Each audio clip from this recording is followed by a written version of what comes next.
Спирулина өнімінің 5 түрлі қызметі бар. Бірінші қызметі ол тазалайды. Организмді 3 этапта тазалайды. Бірінші тері асты, псориаз, экзема, витилиго, угревая сыпь, аллергетикалық проблемалар, дақтар неше түрлі, печеночный дақтар. Екінші этап ішкі органдарды тазалайды.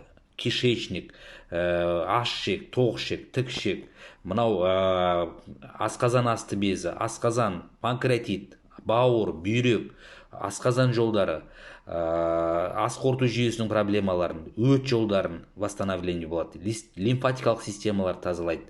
Буынаралық системалар, буындардағы проблемалар, ревматизм, артрит, артроз, сол проблемалардың барлығы жақсартады. Үшінші этап клеточный, клеткааралық ауыр металдарды, свободный радикалдарды, неше түрлі тұқым қуалайтын проблемаларды, вирустарды барлығын тазалайды.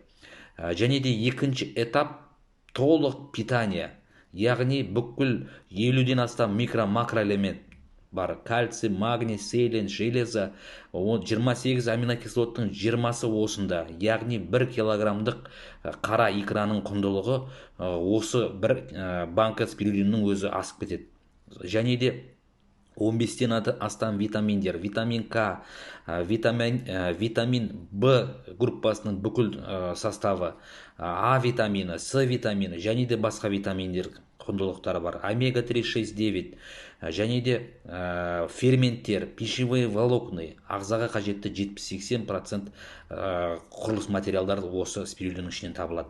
Және де үшінші этап арықтаймын деген кісілерге өте керемет көмектеседі. Яғни арықтау метаболизмін жақсартады, зат алмасу процестерін жақсартады, гормональный нарушение, водно-солевой балансты қалпына келтіреді.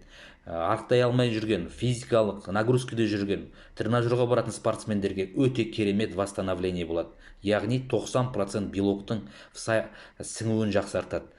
Және де төртінші этап балдарға да болады. Балдардағы проблемалар, жаңағыдай памяттің укреплять етуі, гормондық жүйенің жақсаруы, бойының өсуі, бұлшықеттердің өсуіне күшті керемет эффектісін береді. Және де келесі этап противовирусный, гриппке, неше түрлі вирусты эпидемияларға қарсы өте керемет әсер етеді. Не только вирусный, паразитарный проблемалар, ішек құрт аурулары, лямбля, бычий цепень, неше түрлі грибокты проблемалар, және де онкологиялық, доброкачественный, злокачественный опухольдерге керемет көмектеседі. Және де қазіргі болып жатқан эпидемиялық, коронавирустық, эпидемиялық пекинский вирустардың нейтрализовать етуіне өте күшті ықпалын жасап жатыр. Профилактикалық түрде де, емдік түрде де берсеңіздер болады.